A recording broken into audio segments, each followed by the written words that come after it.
Hello friends, इस video में हम हॉरिजॉन्टल जीन ट्रांसफर इन बैक्टीरिया के बारे में डिटेल में देखेंगे।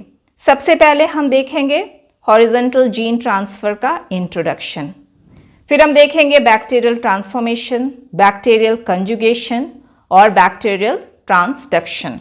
बैक्टीरियल ट्रांसडक्शन के अंदर हम generalised transduction, specialised transduction, transduction के एप्लीकेशंस और जनरलाइज्ड ट्रांसडक्शन और स्पेशलाइज्ड ट्रांसडक्शन के बीच डिफरेंसेस को देखेंगे। तो आप इस वीडियो में अंत तक बने रहे। सबसे पहले जीन ट्रांसफर क्या है? जीन ट्रांसफर जेनेटिक इंफॉर्मेशन का मूवमेंट है ऑर्गेनिजम्स के बीच। ये दो तरह का होता है, हॉरिजॉन्टल जीन ट्रांसफर, दूसरा वर्टिकल जीन ट्रांसफर।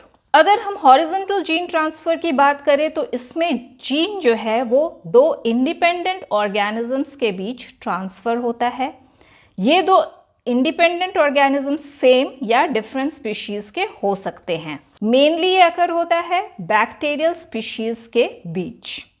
ह्यूमंस और मल्टीसेलुलर ऑर्गेनिजम्स में ये रेयर होता है। इसे लैटरल जीन ट्रांसफर भी कहते हैं। अगर वर्टिकल जीन ट्रांसफर की बात करें तो इसमें जीन ट्रांसफर होता है पेरेंट्स से ऑफस्प्रिंग में। यूकैरियोट्स में जो सेक्सुअल रिप्रोडक्शन है वो वर्टिकल जीन ट्रांसफर का उदाहरण है। प्रोकैरियोट्स में बाइनरी फ्यूजन भी वर्टिकल जीन ट्रांसफर का ही एग्जाम्पल है। इस वीडियो और आने वाले सीरीज ऑफ वीडियोस में हम हॉरिजॉन्टल जीन ट्रांसफर के बारे में डिस्कस करेंगे। तो सबसे पहले बैक्टीरिया में इसका एडवांटेज या इम्पोर्टेंस क्या है?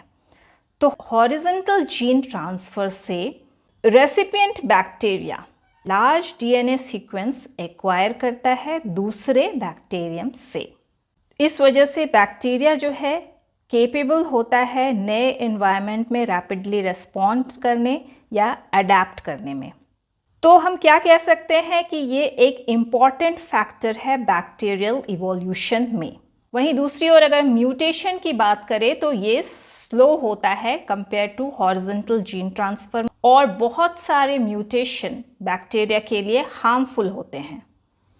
तो हम क्या कह सकते हैं कि horizontal gene transfer bacterial genome में लार्ज स्केल चेंजेस कॉज करते हैं।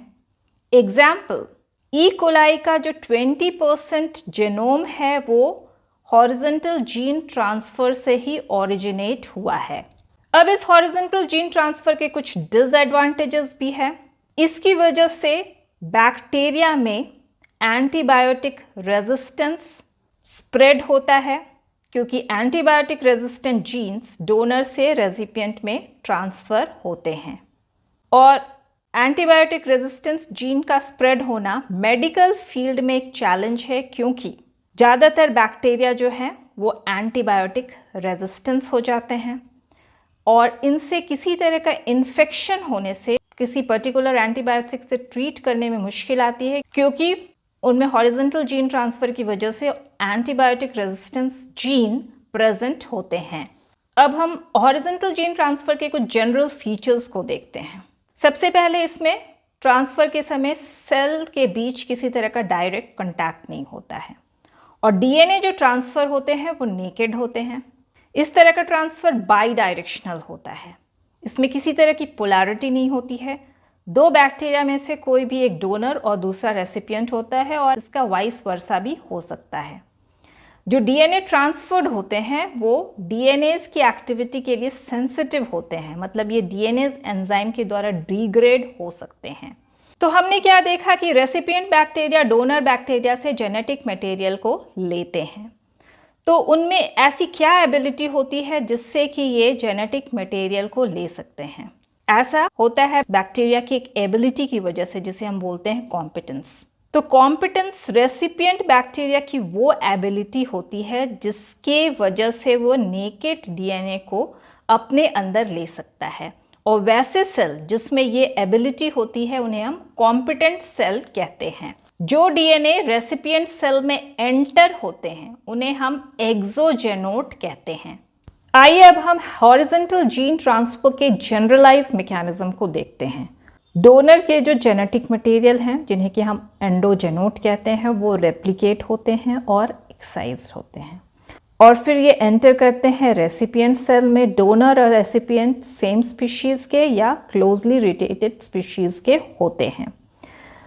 तो एंडोजेनोट जब रेसिपिएंट में एंटर कर गया तो इसे हम एक्सोजेनोट कहते हैं। रेसिपिएंट के लिए एक्सोजेनोट है क्योंकि ये बाहर से आया हुआ जेनेटिक मटेरियल है। हॉरिजॉन्टल जीन ट्रांसफ़र के बाद इनिशियली जो रेसिपिएंट का जेनोम होता है वो मेरोजाइगोट होता है, पार्शियल डिप्लॉयड होता है या फिर मेरो डिप्लॉयड होता है। अब रेसिपिएंट के एक्सोजेनोट के दो पॉसिबल फेट्स होते हैं, या तो ये होस्ट मतलब रेसिपिएंट के जेनोम में इनकॉर्पोरेट हो जाता है, या फिर ये होस्ट एंजाइम या फिर रेसिपिएंट के जो डीएनएज एंजाइम है उसके द्वारा डिग्रेड हो जाता है। इनकॉर्पोरेशन भी दो मेथड से होते हैं, रिकॉम्बिनेशन या इंसर्शन। रिकॉम्बिनेशन क्या है? इसमें जीन्स की रीग्रुपिंग होती है जिसमें कि डोनर के एलेल जो है रेसिपिएंट के एलेल को सब्स्टिट्यूट करते हैं, और ये पॉसिबल है जब डोनर के डीएनए सेगमेंट और रेसिपिएंट के डीएनए सेगमेंट होमोलोगस होते हैं, और ये तभी हो सकता है जब डोनर और रेसिपिएंट सेम स्पीशीज़ के हो या क्लोजली रिलेटेड स्पीशीज़ के हों। इंसर्शन में डोनर के जेनेटिक मटेरियल रेसिपिएंट जेनोम के जीन्स के बीच इंसर्ट हो जाता है या एम्बेडेड हो जाता है। ये तब होता है जब डोनर डीएनए और रेसिपिएंट डीएनए जो है नॉन होमोलोगस होते हैं या फिर उनमें किसी तरह की होमोलॉजी नहीं होती है। इनके विषय में हम डिटेल में आगे के वीडियोस में चर्चा करेंगे। तो इनकॉर्पोरेशन से रिलेटेड एक इम्पॉर्टेंट पॉइंट है, एक्सोजेनोट के इनकॉर्पोरेशन की प्रोबेबिलिटी इंक्रीज होती है अगर एक्सोजेनोट और रेसिपिएंट के जेनोम होमोलॉजी शेयर करते हैं या एक्सोजेनोट और रेसिपिएंट जेनोम सेम स्पीशीज से डिराइव होते हैं, या फिर दूसरे शब्दों में डोनर और रेसिपिएंट सेम स्पीशीज से डिराइव होते हैं। अगर एक्सोजेनोट रेसिपिएंट बैक्टीरिया को किसी तरह का सेलेक्टिव एडवांटेज प्रोवाइड नहीं कर रहे हैं तो डिलीशन के द्वारा इनका लॉस हो जाता है। हॉरिजॉन्टल जीन ट्रांसफर के 3 मेथड या मैकेनिज्म होते हैं, ट्रांसफॉर्मेशन, कंजुगेशन और ट्रांसडक्शन। तो हॉरिजॉन्टल जीन ट्रांसफर के बारे में हम क्या कह सकते हैं कि इससे नए जीन्स रैपिडली स्प्रेड होते हैं और ग्रेजुअली या over a period of time larger fitter genomes achieve होते हैं। अब हम देखेंगे बैक्टीरियल ट्रांसफॉर्मेशन। तो बैक्टीरियल ट्रांसफॉर्मेशन क्या है? यह हॉरिजॉन्टल जीन ट्रांसफर का एक एक्टिव प्रोसेस है, मतलब इसमें एनर्जी रिक्वायर्ड होती है और एनर्जी एटीपी के रूप में यूज़ की जाती है, जिससे कुछ बैक्टीरिया जो हैं वो एनवायरनमेंट से फॉरेन जेनेटिक मटेरियल को अपने अंदर लेते हैं। ये foreign genetic material mostly naked DNA होते हैं। Transformation first of all discover किया गया ग्रिफिथ के द्वारा 1928 में स्ट्रेप्टोकोकस निमोनिया में। एवरी मैक्लियोड और मैकाटे ने 1944 में बताया कि ट्रांसफॉर्मिंग फैक्टर डीएनए होता है। इन एक्सपेरिमेंट्स के बारे में हमने डिटेल में DNA as the heredity material topic में चर्चा की है। अगर आप इस वीडियो को देखना चाहते हैं तो डिस्क्रिप्शन बॉक्स पर दिए गए लिंक पर क्लिक कर सकते हैं। तो एनवायरनमेंट में फ्री डीएनए कहाँ से आते हैं? जब बैक्टीरियल सेल्स की डेथ होती है तो सब्सिक्वेंटली या ग्रेजुअली इनकी लाइसिस होती है और एनवायरनमेंट में डीएनए रिलीज हो जाते हैं, जो कि बाद में फ्रैगमेंट्स में टूट जाते हैं। इन्हीं फॉरेन डीएनए फ्रैगमेंट्स को उस एनवायरनमेंट में मौजूद दूसरे बैक्टीरियल सेल्स अपने अंदर लेते हैं। तो प्रश्न उठता है कि बैक्टीरिया फ्री डीएनए को कैसे लेते हैं? कुछ बैक्टीरिया में कॉम्पिटेंस एबिलिटी होती है जिसके हेल्प से या जिसकी मदद से ये फ्री डीएनए अपने एनवायरनमेंट से लेते हैं, और इस तरह के सेल्स जिसमें ये कॉम्पिटेंस एबिलिटी पाई जाती है उन्हें हम कॉम्पिटेंट सेल्स कहते हैं। तो कॉम्पिटेंस क्या है? रेसिपिएंट बैक्टीरिया की वो एबिलिटी जिसके द्वारा वे फ्री डीएनए को अपने अंदर लेते हैं और ट्रांसफॉर्म होते हैं, उसे हम कॉम्पिटेंस कहते हैं। कॉम्पिटेंस कुछ बैक्टीरियल स्ट्रेन्स में एक इनहेरिटेबल कैरेक्टरिस्टिक होता है। कुछ स्पीशीज नेचुरली कॉम्पिटेंट होते हैं। Competent bacteria certain protein encode करते हैं जिन्हें हम कॉम्पिटेंस फैक्टर कहते हैं, जो बैक्टीरिया के सेल सरफेस पे डीएनए फ्रेगमेंट की बाइंडिंग और साइटोप्लाज्म में उसके अपटेक को फैसिलिटेट करते हैं। एग्जाम्पल है स्ट्रेप्टोकोकस निमोनियाe और बैसिलस सबटिलिस। ट्रांसफॉर्मेशन सभी स्पीशीज में नेचुरली नहीं होता है। जिन स्पीशीज में ये नेचुरली होते हैं उनमें भी एंटायर पॉपुलेशन में ट्रांसफॉर्मेशन नहीं होता है, बल्कि सिर्फ कॉम्पिटेंट सेल्स में ट्रांसफॉर्मेशन होता है। आइए हम ट्रांसफॉर्मेशन के मैकेनिज्म या स्टेप्स को देखते हैं। ट्रांसफॉर्मेशन को कई स्टेजेस में डिवाइड किया गया है। सबसे पहले double stranded donor DNA fragment recipient bacteria के सरफेस प्रोटीन, जिन्हें कि रिसेप्टर कहते हैं, उनसे बाइंड करता है। ये बाइंडिंग रिवर्सिबल होती है। उसके बाद double stranded donor DNA fragment single stranded DNA fragment में कन्वर्ट हो जाता है। दो स्ट्रैंड में से एक स्ट्रैंड का न्यूक्लियोलाइटिक डिग्रेडेशन होता है न्यूक्लियस एंजाइम से, और इस तरह से एक स्ट्रैंड बच जाता है। उसके बाद इस सिंगल स्ट्रैंडेड डोनर डीएनए का इरिवर्सिबल अपटेक हो जाता है रेसिपिएंट बैक्टीरियल सेल के द्वारा। मतलब ये रेसिपिएंट बैक्टीरियल सेल के अंदर पुल किया जाता है। सेल के अंदर सिंगल स्ट्रैंड डोनर डीएनए से सिंगल स्ट्रैंड बाइंडिंग प्रोटीन्स आके बाइंड करते हैं और इन्हें न्यूक्लियस एंजाइम के डिग्रेडेशन से बचाते हैं। उसके बाद सिंगल स्ट्रैंडेड डोनर डीएनए का रेसिपिएंट क्रोमोसोम में इंटीग्रेशन हो जाता है, और ये इंटीग्रेशन होमोलोगस रिकॉम्बिनेशन के द्वारा होता है। उसके पश्चात इंटीग्रेटेड डोनर जीन या जीन्स का सिग्रीगेशन और फेनोटिपिक एक्सप्रेशन होता है रिकॉम्बिनेंट सेल या ट्रांसफॉर्म्ड सेल में। आइए इसे हम डिटेल में इस डायग्राम से समझते हैं। ये है फ्री डोनर डीएनए फ्रेगमेंट्स। मान लिया कि ये डोनर डीएनए फ्रेगमेंट जिसमें कि जीन A+ प्रेजेंट है, वो आके रेसिपिएंट बैक्टीरिया के सरफेस प्रोटीन के साथ बाइंड कर गया। अब double stranded donor DNA fragment के एक स्ट्रैंड का न्यूक्लियोलाइटिक डिग्रेडेशन हो जाता है न्यूक्लियस एंजाइम के द्वारा, और इस डिग्रेडेशन से जो एनर्जी रिलीज होती है वो यूज करके दूसरा स्ट्रैंड बैक्टीरियल सेल के अंदर लिया जाता है या पुल किया जाता है। बैक्टीरियल सेल के अंदर सिंगल स्ट्रैंड बाइंडिंग प्रोटीन इस single stranded donor DNA fragment से आकर बाइंड करते हैं और इन्हें न्यूक्लियस एंजाइम के डिग्रेडेशन से बचाते हैं।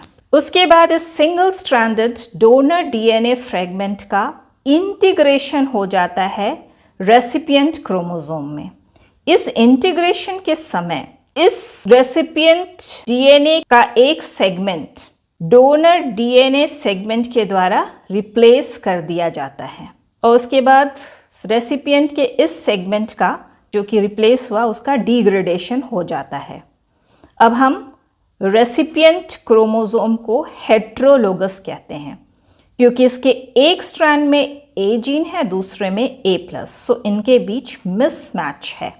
फिर इस रेसिपिएंट डीएनए का रेप्लिकेशन होता है। दो स्ट्रैंड सेपरेट होते हैं और टेम्पलेट की तरह काम करते हैं। ये स्ट्रैंड जिसमें कि जीन A है उसका कॉम्प्लीमेंट्री स्ट्रैंड बन जाता है, और ये स्ट्रैंड जिसमें A+ है वो भी टेम्पलेट की तरह काम करता है और उसका कॉम्प्लीमेंट्री स्ट्रैंड बन जाता है। उसके बाद बैक्टीरियल सेल का डिवीजन होता है और दो बैक्टीरियल सेल बन जाते हैं। अब एक बैक्टीरियल सेल के जो डीएनए हैं वो सेम है जैसे कि पेरेंटल सेल के हैं, तो ये नॉन ट्रांसफॉर्म्ड सेल या नॉन रिकॉम्बिनेंट सेल है। बट अगर हम दूसरे बैक्टीरियल सेल को देखें तो इनमें रिकॉम्बिनेशन हुई है।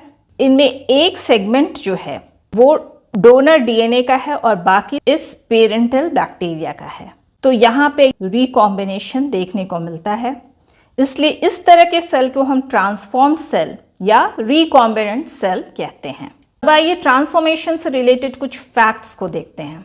हमने क्या देखा कि ट्रांसफॉर्मेशन जो है एक एक्टिव प्रोसेस है, इसमें एटीपी रिक्वायर्ड होता है या एनर्जी रिक्वायर्ड होता है। ये एनर्जी कहाँ से मिलती है? जब डोनर डीएनए फ्रेगमेंट अंदर लिए जाते हैं तो उसका जो एक स्ट्रैंड वो सेल के अंदर जाता है और दूसरा स्ट्रैंड जो है उनका डिग्रेडेशन होता है न्यूक्लियस एंजाइम से, और इनके डिग्रेडेशन से जो एनर्जी रिलीज होती है उसे यूज करके ही कॉम्प्लीमेंट्री स्ट्रैंड जो है उसे सेल के अंदर लिया जाता है या पुल किया जाता है। इंटीग्रेशन के समय सिंगल स्ट्रैंड डोनर डीएनए का सेगमेंट रेसिपिएंट क्रोमोसोम के एक स्ट्रैंड के सेगमेंट को रिप्लेस करता है और इस तरह से इनका इंटीग्रेशन होता है। डोनर डीएनए फ्रेगमेंट को हम एक्सोजेनोट कहते हैं और रेसिपिएंट के जेनेटिक मटेरियल को एंडोजेनोट कहते हैं। आइए हम बैक्टीरियल कंजुगेशन के बारे में चर्चा करते हैं। सबसे पहले बैक्टीरियल कंजुगेशन क्या है? ये जेनेटिक मटेरियल का ट्रांसफर होता है एक बैक्टीरिया से दूसरे बैक्टीरिया में, जिसमें ये दोनों एक दूसरे के डायरेक्ट कांटेक्ट में आते हैं। इसे सबसे पहले डिस्कवर किया था जोशुआ लडरबर्ग और एडवर्ड टैटम ने 1946 में। बर्नार्ड डेविस ने 1950 में अपने यूट्यूब एक्सपेरिमेंट के द्वारा ये एविडेंस प्रोवाइड किया कि बैक्टीरियल कंजुगेशन के समय दो सेल एक दूसरे के फिजिकल कांटेक्ट में आते हैं। अब हम बैक्टीरियल कंजुगेशन से रिलेटेड कुछ इंपॉर्टेंट पॉइंट्स को देखते हैं।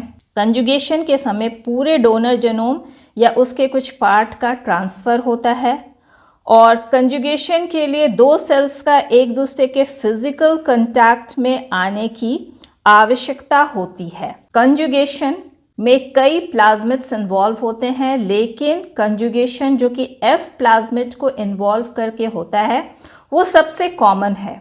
बैक्टीरियल सेल्स जिनमें एफ प्लाज्मिड या सेक्स प्लाज्मिड होते हैं उन्हें डोनर मेल या एफ प्लस सेल कहते हैं, और वैसे सेल्स जिनमें एफ प्लाज्मिड नहीं होते उन्हें रेसिपिएंट या फीमेल या एफ माइनस सेल कहते हैं। एफ फैक्टर दो डिफरेंट स्टेट्स में एग्जिस्ट करता है। पहला है ऑटोनोमस स्टेट, जिसमें कि एफ प्लाज्मिड होस्ट क्रोमोसोम से ऑटोनोमस होता है और इसका रेप्लिकेशन होस्ट क्रोमोसोम के रेप्लिकेशन से इंडिपेंडेंट होता है। दूसरा है इंटीग्रेटेड स्टेट, जिसमें कि एफ प्लाज्मिड होस्ट क्रोमोसोम में इंटीग्रेटेड होता है, इसलिए ये होस्ट क्रोमोसोम के साथ ही रेप्लिकेट करता है। इसलिए हम एफ फैक्टर को एपिसोम भी कहते हैं। एपिसोम के बारे में हमने डिटेल में टाइप्स ऑफ प्लाज्मिड वीडियो में डिस्कस किया है। इसे देखने के लिए आप डिस्क्रिप्शन बॉक्स के लिंक पर क्लिक कर सकते हैं। आइए अब हम डिफरेंट बैक्टीरियल सेल को देखते हैं उनके एफ प्लाज्मिड के आधार पे।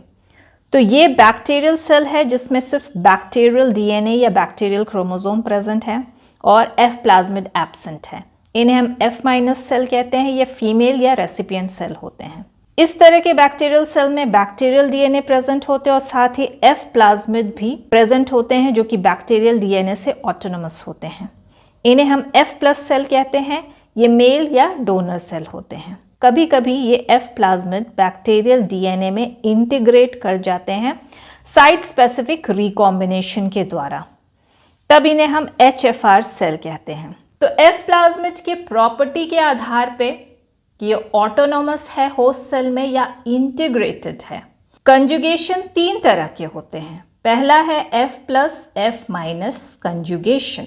वैसे डोनर सेल जिनमें एफ फैक्टर ऑटोनोमस स्टेट में होते हैं उन्हें हम एफ प्लस सेल कहते हैं, और जब एफ प्लस सेल और एफ माइनस सेल जिनमें कि प्लाज्मिड एब्सेंट होते हैं उनके बीच कंजुगेशन होता है तो सिर्फ ऑटोनोमस एफ फैक्टर का ही ट्रांसफर होता है एफ प्लस से एफ माइनस सेल में। आइए अब हम कंजुगेशन में एफ फैक्टर के रोल को देखते हैं। एफ प्लाज्मिड में 25 ट्रांसफर जीन्स या ट्रा जीन्स के क्लस्टर होते हैं। ये जीन्स सेक्स पिलाई के एक्सप्रेशन, सिंथेसिस, डीएनए के ट्रांसफर, मेटिंग के समय और दूसरे फंक्शंस को डिटरमिन करते हैं। आइए अब हम F plus F minus conjugation के मैकेनिज्म या स्टेप्स को देखते हैं। F प्लस बैक्टीरियम जिनमें 1 से 3 सेक्स पिलाई होते हैं, वे रेसिपिएंट बैक्टीरिया के स्पेसिफिक आउटर मेम्ब्रेन प्रोटीन से बाइंड करते हैं। उसके बाद एक इंटरसेलुलर साइटोप्लाज्मिक ब्रिज बनता है F प्लस और F माइनस सेल के बीच। फिर F प्लाज्मिड के एक स्ट्रैंड के ऑरिजिन पर एंडोन्यूक्लियोलाइटिक निक अकर होता है। इस निक स्ट्रैंड का 5' एंड का ट्रांसफर होता है रेसिपिएंट सेल में कंजुगेशन ट्यूब के द्वारा। तो इनके ट्रांसफर का डायरेक्शन हो गया 5' to 3'। साथ ही जो intact circular strand donor cell में रह जाता है और रेसिपिएंट सेल के डिस्प्ले स्ट्रैंड का रोलिंग सर्कल रेप्लिकेशन के द्वारा कॉम्प्लीमेंट्री स्ट्रैंड बनते हैं, क्योंकि F प्लाज्मिड डबल स्ट्रैंडेड होता है। तो कंजुगेशन के बाद जो दोनों बैक्टीरियल सेल होते हैं वे F प्लस होते हैं, क्योंकि दोनों में अब F प्लाज्मिड प्रेजेंट है ऑटोनोमस स्टेट में। आइए हम F प्लस और F माइनस बैक्टीरियल सेल के बीच कंजुगेशन को इस डायग्राम के हेल्प से देखते हैं। ये है डोनर बैक्टीरियल सेल, ये उसका क्रोमोसोमल डीएनए, इसमें F प्लाज्मिड प्रेजेंट है और ये है सेक्स पिलस, इसे हम F प्लस सेल या मेल सेल भी कहते हैं। ये है रेसिपिएंट सेल जिसमें F प्लाज्मिड प्रेजेंट नहीं है, सिर्फ क्रोमोसोमल डीएनए होता है, इसे हम F माइनस सेल या फीमेल सेल कहते हैं। डोनर सेल का सेक्स पिलस जाकर रेसिपिएंट सेल के आउटर मेम्ब्रेन के स्पेसिफिक प्रोटीन से अटैच करता है और उसको क्लोज पुल करता है। उसके बाद दोनों सेल्स के बीच साइटोप्लाज्मिक ब्रिज का फॉर्मेशन होता है।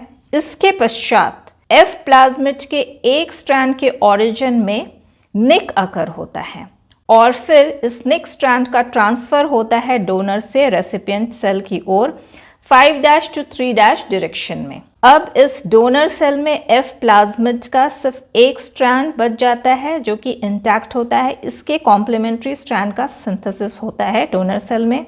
सिमिलरली जो डिस्प्ले स्ट्रैंड है रेसिपिएंट सेल में, उसके भी कॉम्प्लीमेंट्री स्ट्रैंड का सिंथेसिस होता है। तो अंत में दोनों सेल में F प्लाज्मिड प्रेजेंट है ऑटोनोमस स्टेट में या फ्री स्टेट में, इसलिए दोनों सेल को हम F प्लस सेल कहते हैं। ये तो ओरिजिनल डोनर सेल है। अब रेसिपिएंट सेल भी डोनर सेल की तरह काम करता है, इसलिए इसे हम न्यू डोनर सेल कहते हैं। अब दूसरा है HFR F माइनस कंजुगेशन। जैसा कि हमने पहले डिस्कस किया कि कभी कभी F प्लाज्मिड बैक्टीरियल क्रोमोसोम में इंटीग्रेट कर जाते हैं और ये इंटीग्रेशन IS एलिमेंट के द्वारा मेडिएट होता है साइट स्पेसिफिक रिकॉम्बिनेशन से।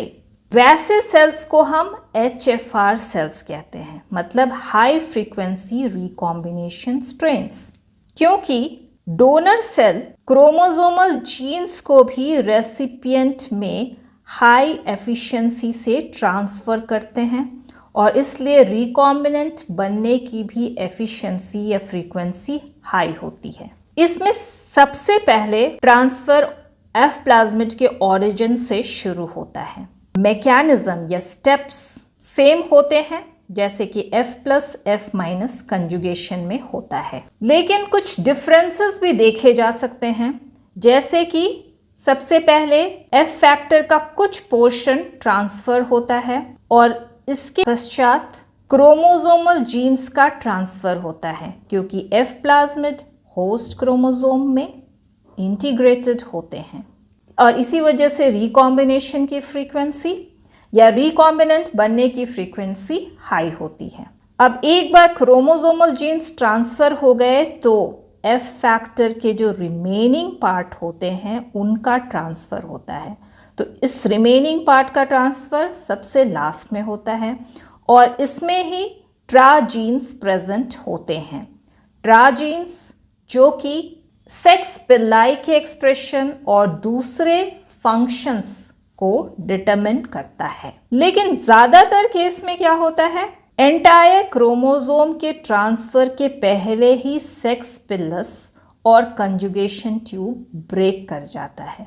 तो F प्लाज्मिड का entire set F- cell inherit नहीं कर पाता है। इसी वजह से रेसिपिएंट सेल फेनोटिपिकली F- होते हैं, क्योंकि F प्लाज्मिड का 5' एंड रेसिपिएंट सेल में पहले एंटर करता है, उसके बाद फिर एंटायर क्रोमोसोमल डीएनए एंटर करता है और सबसे लास्ट में 3' एंड का पार्ट रेसिपिएंट सेल में एंटर करता है। लेकिन यह एक लंबा प्रोसेस है, इसमें काफ़ी समय लगता है। तो इसके पहले ही सेक्स पिलस और कंजुगेशन ट्यूब ब्रेक कर जाते हैं, जिसकी वजह से रेसिपिएंट सेल 3' एंड का पार्ट इनहेरिट नहीं कर पाता है। इस वजह से recipient cell entire F plasmid को इनहेरिट नहीं कर पाता है। तो इसीलिए रेसिपिएंट सेल फेनोटिपिकली F- ही रह जाते हैं। लेकिन रेयर केस में एंटायर HFR क्रोमोसोम ट्रांसफर हो जाता है डोनर सेल से रेसिपिएंट सेल में, और उस केस में रेसिपिएंट सेल HFR सेल बन जाते हैं कंजुगेशन के बाद। आइए हम इस HFR F- सेल के कंजुगेशन को इस डायग्राम की मदद से देखते हैं। ये है HFR सेल, जिसमें कि F प्लाज्मिड क्रोमोसोमल डीएनए में इंटीग्रेटेड होता है साइट स्पेसिफिक रिकॉम्बिनेशन के द्वारा। ये सेक्स पिलस है। ये है F- सेल, जिसमें कि F प्लाज्मिड प्रेजेंट नहीं है। HFR सेल का सेक्स पिलस अटैच होता है रेसिपिएंट सेल के आउटर मेम्ब्रेन से, फिर साइटोप्लाज्मिक ब्रिज बनता है। उसके बाद F प्लाज्मिड के इस स्ट्रैंड में निक अकर होता है ओरिजिन पे, फिर इस निक स्ट्रैंड का ट्रांसफर होता है HFR सेल से F- सेल में 5' to 3' डायरेक्शन में। इस ट्रांसफर में सबसे पहले F प्लाज्मिड के स्ट्रैंड का पोर्शन, उसके बाद बैक्टीरियल क्रोमोसोम का स्ट्रैंड, और तब फिर रिमेनिंग F प्लाज्मिड ट्रांसफर होता है।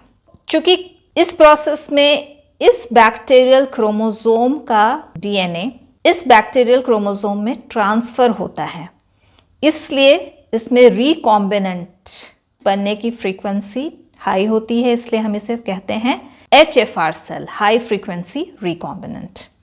लेकिन इस एंटायर स्ट्रैंड को ट्रांसफर होने में बहुत वक्त लगता है। इसके पहले ही साइटोप्लाज्मिक ब्रिज ब्रेक कर जाता है, जिसके कारण F प्लाज्मिड का ये पोर्शन और क्रोमोसोमल डीएनए का कुछ पोर्शन, सिर्फ इतना ही इस F- सेल में ट्रांसफर हो पाता है। तो इसकी वजह से जो हमें रेसिपिएंट सेल मिले कंजुगेशन के बाद, वो F- ही होते हैं, क्योंकि इसमें F प्लाज्मिड का एंटायर स्ट्रैंड ट्रांसफर नहीं हुआ है। ये स्ट्रैंड जो कि बाद में ट्रांसफर होता, उसमें ट्राजीन्स होते हैं जो कि रिस्पॉन्सिबल होते हैं सेक्स पिलस के एक्सप्रेशन और दूसरे फंक्शंस के लिए। तो हम क्या देख रहे हैं कि इसमें एंटायर F प्लाज्मिड प्रेजेंट नहीं है, जिसकी वजह से ये डोनर सेल की तरह काम नहीं कर सकता है। तो हम इसे F- सेल ही कहते हैं, और ये हमारा HFR सेल है, जो पहले भी HFR सेल था। लेकिन कुछ रेयर केसेस में इस एंटायर स्ट्रैंड का ट्रांसफर होता है। वैसी स्थिति में जो रेसिपिएंट सेल हमें मिलते हैं वो एक्चुअली HFR सेल होते हैं। तीसरा है F'-F- कंजुगेशन। वैसे बैक्टीरिया जिनमें कि F फैक्टर और क्रोमोसोमल डीएनए के कुछ पार्ट इंटीग्रेटेड होते हैं, उन्हें हम F' बैक्टीरिया कहते हैं, और ये बनते हैं जब HFR स्ट्रेन से F प्लाज्मिड का एक्सिजन होता है बैक्टीरियल क्रोमोसोम के कुछ दूसरे जीन्स के साथ, जो इनके इंटीग्रेशन साइट से कुछ डिस्टेंस पे लोकेटेड होते हैं। F' सेल और F- सेल के कंजुगेशन में रिकॉम्बिनेशन की फ्रीक्वेंसी हाई होती है। एंटायर F फैक्टर के ट्रांसफर की फ्रीक्वेंसी भी काफ़ी हाई होती है, और इसी वजह से कंजुगेशन के बाद दोनों बैक्टीरियल सेल F' सेल होते हैं। आइए अब हम F' और F- सेल के बीच कंजुगेशन को देखते हैं। तो सबसे पहले हम ये जाने कि F' सेल क्या है, या फिर ये कैसे बनते हैं। जैसा कि हम जानते हैं बैक्टीरियल सेल जिनमें कि एफ प्लाज्मिड होते हैं वो दो स्टेट में रह सकते हैं, या तो ये बैक्टीरियल डीएनए से फ्री होते हैं या एफ प्लाज्मिड ऑटोनोमस स्टेट में रहते हैं, तो इन्हें हम कहते हैं एफ प्लस सेल। कुछ केसेस में एफ प्लाज्मिड इस बैक्टीरियल डीएनए में इंटीग्रेट कर जाते हैं साइट स्पेसिफिक रिकॉम्बिनेशन के द्वारा, तब हम इन्हें कहते हैं एचएफआर सेल।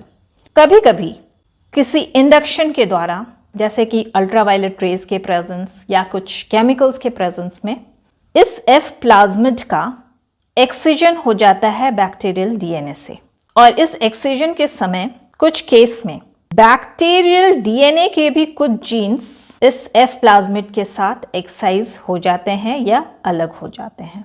तो इस तरह के सेल बनते हैं जिसमें कि बैक्टीरियल डीएनए होते हैं और साथ ही एफ प्लाज्मिड होते हैं जिसमें कि बैक्टीरियल डीएनए के कुछ जीन्स प्रेजेंट होते हैं। इन्हें हम कहते हैं एफ प्राइम सेल। जब एफ प्राइम का कंजुगेशन एफ माइनस सेल के साथ होता है तो इस एफ प्लाज्मिड के एक स्ट्रैंड में ओरिजिन पे निक अकर होता है, और ये निक स्ट्रैंड फिर एफ प्राइम से एफ माइनस सेल में ट्रांसफर होता है 5' to 3' डायरेक्शन में। तो इसमें entire F plasmid chromosomal genes के साथ या बैक्टीरियल डीएनए के जीन्स के साथ इस एफ प्राइम सेल से एफ माइनस सेल में ट्रांसफर हो जाता है। इस वजह से जो हमें सेल मिला उसमें एक तो ओरिजिनल एफ प्राइम सेल था और दूसरा जो सेल जो कि पहले एफ माइनस सेल था वो भी एफ प्राइम हो जाता है, क्योंकि एंटायर एफ प्लाज्मिड कुछ बैक्टीरियल जीन्स के साथ इस एफ प्राइम से एफ माइनस सेल में ट्रांसफर हो जाते हैं। तो यहाँ एफ प्लाज्मिड के ट्रांसफर की फ्रीक्वेंसी और रिकॉम्बिनेशन बनने की फ्रीक्वेंसी हाई होती है। अब हम देखेंगे ट्रांसडक्शन इन बैक्टीरिया।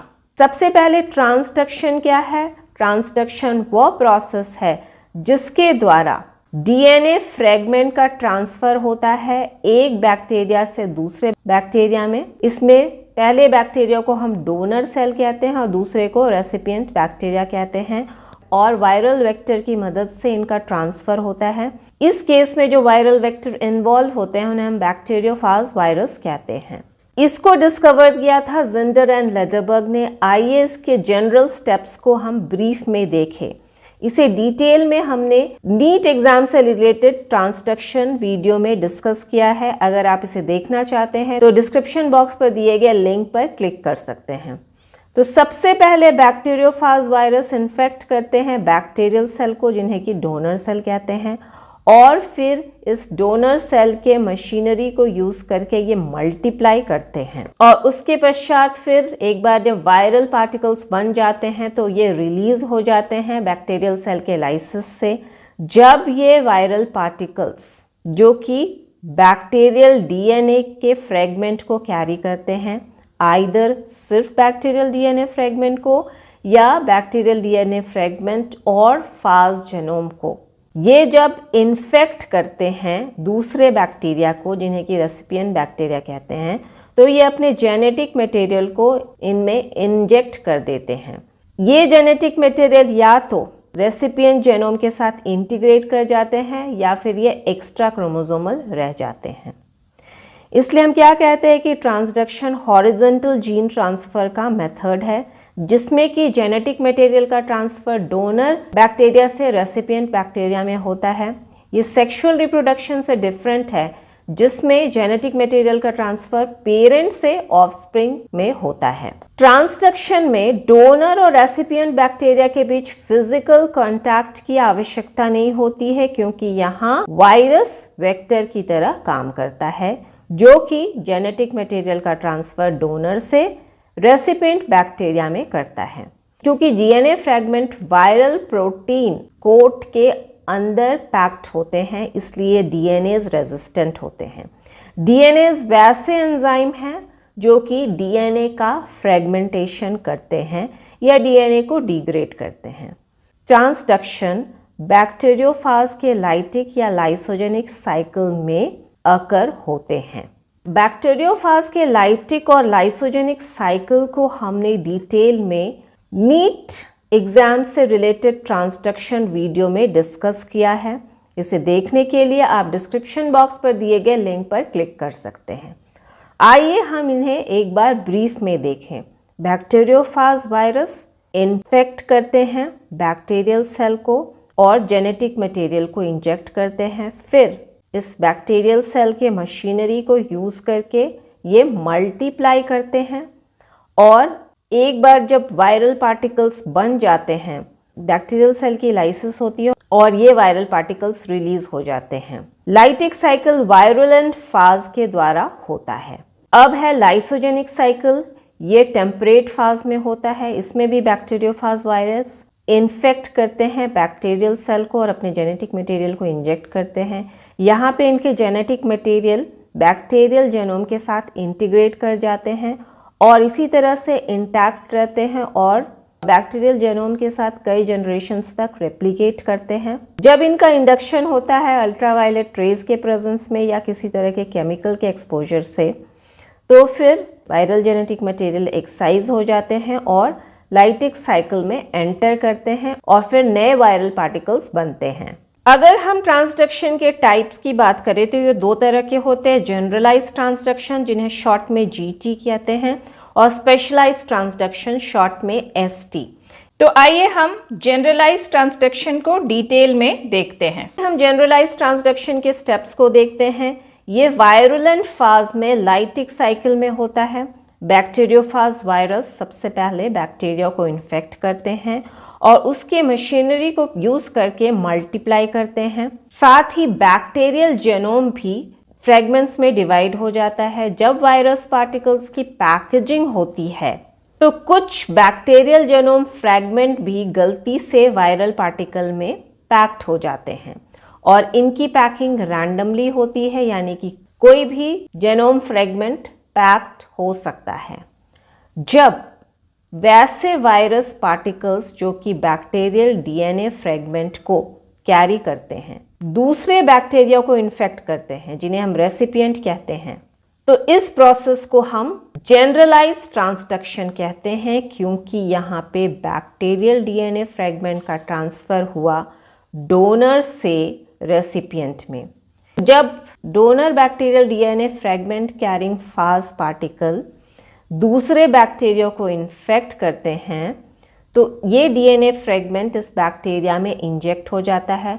उसके बाद इसके कई फेट हो सकते हैं। या तो ये रेसिपिएंट बैक्टीरिया के जेनोम में इंटीग्रेट होकर रिकॉम्बिनेंट बनाता है, या फिर ये एक्स्ट्रा क्रोमोसोमल रह जाता है, और अन्य फेट भी पॉसिबल हैं। इसके बारे में हम डिटेल में बाद में चर्चा करेंगे।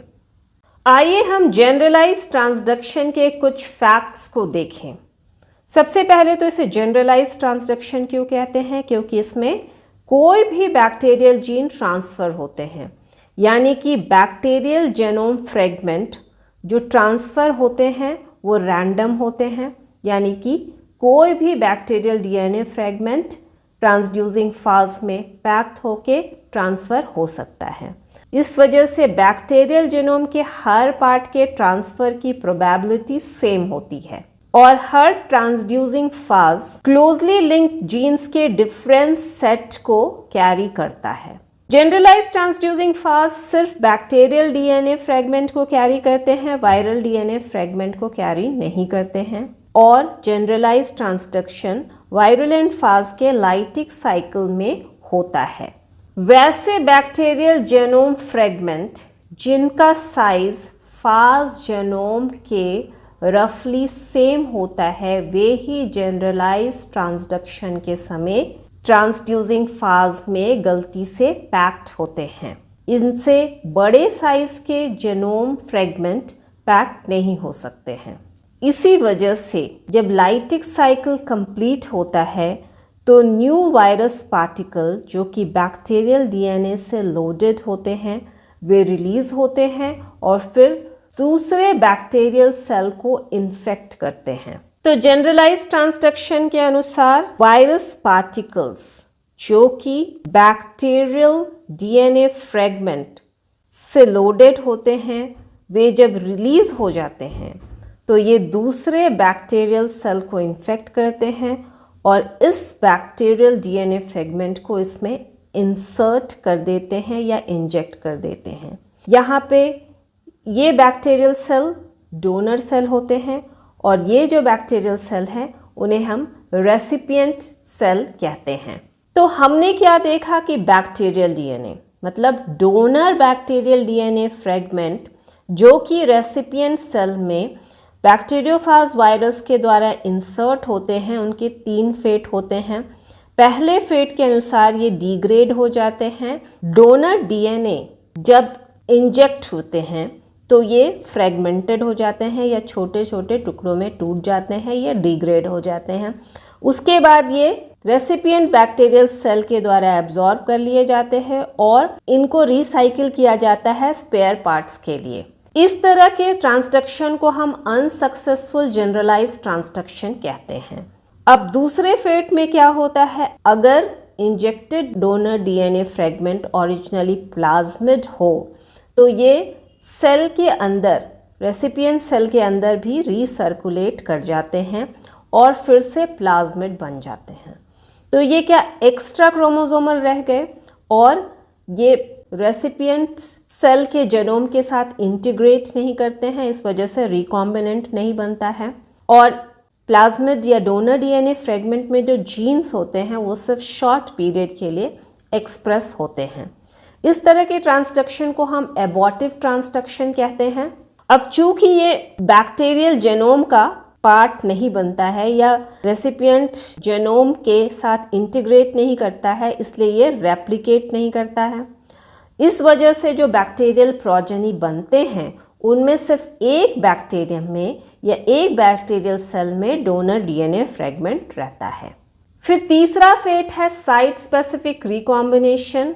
अगर डोनर डीएनए फ्रेगमेंट होमोलोगस होता है रेसिपिएंट क्रोमोसोम के किसी रीजन के साथ तो इनका साइट स्पेसिफिक रिकॉम्बिनेशन होता है। इस वजह से रिकॉम्बिनेंट बन जाते हैं और ये स्टेबल होते हैं और ये अपने आप को एक्सप्रेस करते हैं। इसलिए हम कहते हैं कि डोनर जीन्स जो है वो एक्सप्रेस होते हैं। इस तरह के ट्रांसडक्शन को हम कंप्लीट ट्रांसडक्शन या सक्सेसफुल ट्रांसडक्शन कहते हैं। आइए हम इसे डायग्राम से समझते हैं। तो ये है रेसिपिएंट बैक्टीरियल सेल और ये है रेसिपिएंट बैक्टीरिया का अपना जेनोम। ये है डोनर डीएनए फ्रेगमेंट जो कि ट्रांसड्यूसिंग बैक्टीरियोफाज वायरस के द्वारा रेसिपिएंट बैक्टीरिया में इंसर्ट किया गया है। अब इसके 3 फेट हो सकते हैं। हो सकता है कि ये डोनर डीएनए फ्रेगमेंट छोटे छोटे टुकड़ों में टूट जाए और उसके बाद फिर ये रेसिपिएंट सेल के द्वारा एब्जॉर्ब कर लिए जाते हैं और इन्हें स्पेयर पार्ट्स की तरह यूज़ किया जाता है। इस तरह ये रिसाइकल होते हैं। इस तरह के ट्रांसडक्शन को हम अनसक्सेसफुल जनरलाइज्ड ट्रांसडक्शन कहते हैं। अगर ये donor DNA fragment originally plasmid होते हैं तो ये रेसिपिएंट सेल के अंदर भी रिसर्कुलेट करके फिर से प्लाज्मिड बनाते हैं। अब ये इस बैक्टीरियल जेनोम में इंटीग्रेट नहीं किया, इस तरह से रिकॉम्बिनेंट नहीं बना, जिसकी वजह से ये इस बैक्टीरियल जेनोम के साथ रेप्लिकेट नहीं करता है और ये जो डोनर जीन्स है वो सिर्फ शॉर्ट पीरियड के लिए अपने आप को एक्सप्रेस करते हैं। बैक्टीरियल प्रोजेनी जो बनते हैं उनमें सिर्फ एक बैक्टीरियल सेल या सिर्फ एक बैक्टीरियम में ये डोनर डीएनए फ्रेगमेंट या प्लाज्मिड प्रेजेंट होते हैं। इस तरह के ट्रांसडक्शन को हम एबॉर्टिव जनरलाइज्ड ट्रांसडक्शन कहते हैं। अब तीसरा जो फेट होता है उसमें ये डोनर डीएनए फ्रेगमेंट अगर इस रेसिपिएंट बैक्टीरियल जेनोम के कुछ रीजन के साथ होमोलॉजी शेयर करते हैं तो इनका साइट स्पेसिफिक रिकॉम्बिनेशन हो जाता है। इस तरह से ये इस बैक्टीरियल जेनोम में इंटीग्रेट कर जाते हैं और रिकॉम्बिनेंट बन जाता है। ये स्टेबल होते हैं और इस जेनोम के साथ रेप्लिकेट करते हैं। साथ ही ये डोनर डीएनए फ्रेगमेंट अपने जीन्स को एक्सप्रेस करने की एबिलिटी को रिटेन करते हैं या फिर डोनर जीन्स एक्सप्रेस होते हैं। इस तरह के ट्रांसडक्शन को हम कंप्लीट ट्रांसडक्शन या सक्सेसफुल ट्रांसडक्शन कहते हैं। एबॉर्टिव ट्रांसडक्शन की फ्रीक्वेंसी कंप्लीट ट्रांसडक्शन से 2 या 3 मैग्नीट्यूड ग्रेटर होता है, या फिर हम कह सकते हैं कि एबॉर्टिव ट्रांसडक्शन कंप्लीट ट्रांसडक्शन के कंपेयर में फ्रीक्वेंटली अकर होते हैं, जो इस चीज़ को इंडिकेट करता है कि ज़्यादातर सेल्स जो कि जनरलाइज ट्रांसड्यूसिंग फाजेस से इन्फेक्ट होते हैं वो रिकॉम्बिनेंट प्रोड्यूस नहीं करते हैं। अब हम स्पेशलाइज्ड ट्रांसडक्शन के बारे में डिटेल में देखेंगे। सबसे पहले स्पेशलाइज्ड ट्रांसडक्शन का डेफिनेशन क्या है। यह वो प्रोसेस है जिसमें बैक्टीरियोफाज वायरस डोनर जेनोम के स्पेसिफिक रीजन को रेसिपिएंट बैक्टीरियम में ट्रांसफ़र करते हैं। अगर हम एक सेंटेंस में कहना चाहें तो ये स्पेसिफिक डोनर जीन्स का ट्रांसफ़र होता है और ये टेम्परेट फाज के द्वारा होता है। स्पेशलाइज्ड ट्रांसड्यूसिंग फाज बनते हैं जब फाज जो लाइसोजेनिक साइकिल में है वो लाइटिक साइकिल में एंटर करते हैं और फिर नए फाज पार्टिकल्स या फाज प्रोजेनी जो बनते हैं वो सेल के लाइसिस से रिलीज्ड हो जाते हैं, तो इन्हें हम स्पेशलाइज्ड ट्रांसड्यूसिंग फाजेस कहते हैं। आइए हम इसके मैकेनिज्म या स्टेप्स को देखें। टेम्परेट बैक्टीरियोफाज जब बैक्टीरिया को इन्फेक्ट करता है तो ये जेनेटिक मटेरियल इसमें इंजेक्ट कर देता है। लाइसोजेनिक साइकिल में टेम्परेट फाज का डीएनए होस्ट जेनोम में इंटीग्रेट हो जाता है और इस केस में हम फाज डीएनए को प्रोफाज कहते हैं। जब ये इंड्यूस्ड होता है अल्ट्रावायलेट रेडिएशन या किसी केमिकल के प्रेजेंस में, तब टेम्परेट फाज लाइटिक साइकिल को इनिशिएट करता है या टेम्परेट फाज में लाइटिक साइकिल इनिशिएट होता है। इस प्रोसेस में फाज डीएनए होस्ट जेनोम से अलग हो जाते हैं या एक्साइज्ड हो जाते हैं। कभी कभी इस एक्सीजन में कुछ एरर आ जाता है, मतलब इनका एक्सीजन गलत तरीके से या इम्प्रिसाइज तरीके से होता है। तो उस केस में क्या होता है कि डीएनए जो एक्साइज्ड होता है उसमें कुछ बैक्टीरियल जीन्स जो प्रोफाज के बगल में होते हैं वे भी एक्साइज हो जाते हैं और उसके साथ इंक्लूडेड हो जाते हैं। इसलिए जो नए वायरल पार्टिकल्स रिलीज होते हैं उसमें वायरल डीएनए के साथ साथ बैक्टीरियल डीएनए के भी कुछ पार्ट पैक्ड हो जाते हैं और जब ये दूसरे बैक्टीरियल सेल को इन्फेक्ट करते हैं तो अपने जेनेटिक मटेरियल को इसमें इंजेक्ट कर देते हैं। इस तरह से डोनर बैक्टीरियल जीन्स का ट्रांसफ़र रेसिपिएंट बैक्टीरिया में हो जाता है। डोनर जीन्स या तो रेसिपिएंट बैक्टीरिया के क्रोमोसोम में इंसर्ट या इंटीग्रेट हो जाते हैं या फिर साइटोप्लाज्म में रह जाते हैं। अब recipient bacteria newly acquired genetic characteristics का डिस्प्ले करता है, या अन्य शब्दों में रेसिपिएंट बैक्टीरिया डोनर बैक्टीरिया के जीन्स को एक्सप्रेस करता है। आइए हम स्पेशलाइज्ड ट्रांसडक्शन के स्टेप्स को इस डायग्राम से समझते हैं। ये है टेम्परेट बैक्टीरियोफाज वायरस। इसने इस बैक्टीरियल सेल को इन्फेक्ट किया और अपने जेनेटिक मटेरियल को इसमें इंजेक्ट किया। इसे हम कहते हैं डोनर बैक्टीरियल सेल। अब चूंकि ये टेम्परेट फाज है तो इसमें लाइसोजेनिक साइकिल होगा, जिसकी वजह से ये फाज डीएनए इस बैक्टीरियल जेनोम में इंटीग्रेट कर जाते हैं। अब इस फाज डीएनए को हम प्रोफाज कहते हैं। तो ये कई जनरेशन तक इंटीग्रेटेड रहता है और उसके साथ रेप्लिकेट करता है। जब ये इंड्यूस्ड हो जाता है अल्ट्रावायलेट रेज के प्रेजेंस में या कुछ केमिकल्स के प्रेजेंस में, तब ये फाज डीएनए इस बैक्टीरियल जेनोम से अलग होता है। कभी कभी जब ये इससे एक्साइज्ड होता है या अलग होता है तो कुछ एरर आ जाता है, जिसकी वजह से इस फाज डीएनए के अटैचमेंट साइट के एडजेसेंट जीन्स या बगल के जो बैक्टीरियल जीन्स है वो भी इसके साथ एक्साइज्ड हो जाते हैं और फाज डीएनए का कुछ पार्ट इस बैक्टीरियल जेनोम के साथ रह जाता है, मतलब इसमें ये लैक करता है। अब जब ये लाइटिक साइकिल में एंटर करता है तो नए वायरल पार्टिकल्स बनते हैं, जिन्हें कि हम ट्रांसड्यूसिंग फाजेस कहते हैं, क्योंकि इसमें फाज डीएनए का पार्ट और साथ ही कुछ बैक्टीरियल जीन्स भी प्रेजेंट होते हैं। फिर ये ट्रांसड्यूसिंग फाजेस इस बैक्टीरियल सेल के लाइसिस से रिलीज हो जाते हैं। जब ये नए बैक्टीरियल सेल को इन्फेक्ट करते हैं, जिन्हें कि हम रेसिपिएंट बैक्टीरिया कहते हैं, तो ये अपने जेनेटिक मटेरियल को इसमें इंजेक्ट कर देते हैं। उसके बाद या तो सिर्फ डोनर बैक्टीरियल जीन्स इस रेसिपिएंट बैक्टीरियल जीनोम में इंटीग्रेट करते हैं, या फाज डीएनए का पार्ट और डोनर बैक्टीरियल जीन दोनों ही इस रेसिपिएंट बैक्टीरियल जीनोम में इंटीग्रेट कर जाते हैं। इसे हम स्पेशलाइज्ड ट्रांसडक्शन कहते हैं। तो अब आप सोच रहे होंगे कि इसे हम स्पेसिफिक ट्रांसडक्शन या स्पेशलाइज्ड ट्रांसडक्शन क्यों कहते हैं? क्योंकि इस तरह के ट्रांसडक्शन में जो जीन्स ट्रांसड्यूस होते हैं वो स्पेसिफिक होते हैं, रैंडम नहीं होते हैं। वे प्रोफाज या फाज डीएनए के इंटीग्रेशन साइट के नज़दीक के जीन्स होते हैं या फिर नेबरिंग जीन्स होते हैं। मतलब इसमें सिर्फ बैक्टीरियल जीन्स के कुछ रेस्ट्रिक्टेड सेट ही ट्रांसफ़र होते हैं एक बैक्टीरिया डोनर से रेसिपिएंट में। कोई भी रैंडम जीन्स का ट्रांसडक्शन नहीं होता है। इसलिए हम स्पेसिफिक ट्रांसडक्शन या स्पेशलाइज्ड ट्रांसडक्शन टर्म यूज़ करते हैं। इसका एक एग्जाम्पल है फाज लैम्डा और इकोलाई। यहाँ फाज लैम्डा टेम्परेट फाज है और इकोलाई बैक्टीरिया है। तो आइए हम इनके ट्रांसडक्शन के मैकेनिज्म को देखते हैं।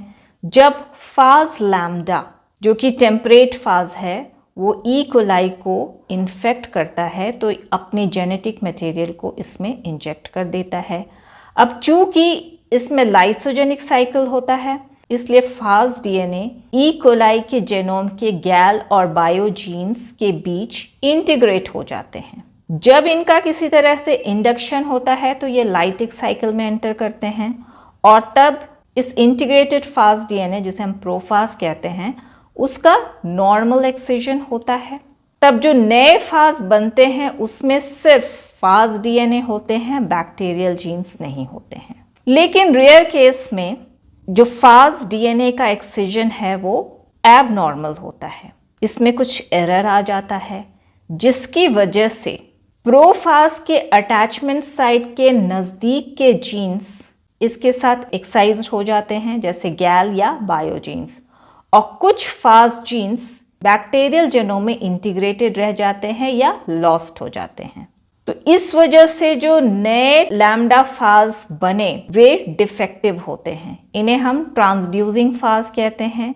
ये कुछ स्पेसिफिक बैक्टीरियल जीन्स और फाज जेनोम के पार्ट को कैरी करते हैं। तो इस तरह से जो रिकॉम्बिनेंट्स बने उन्हें हम रेयर रिकॉम्बिनेंट्स कहते हैं क्योंकि इस तरह का एक्सिजन रेयर होता है।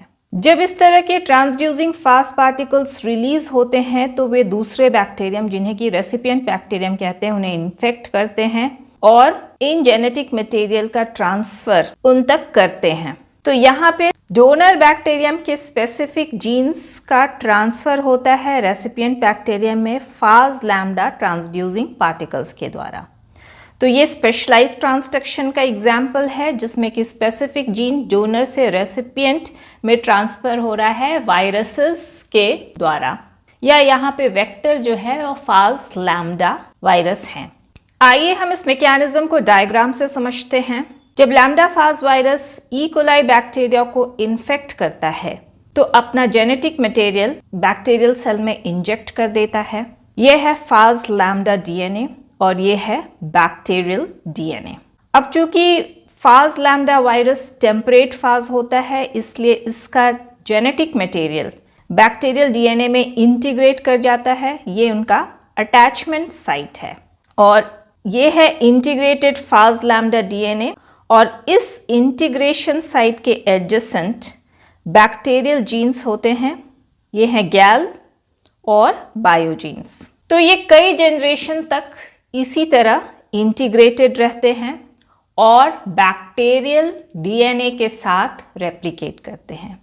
जब इनका इंडक्शन होता है अल्ट्रावायलेट रेज या केमिकल्स के प्रेजेंस में तो इस इंटीग्रेटेड फाज लैम्डा डीएनए का एक्सिजन होता है।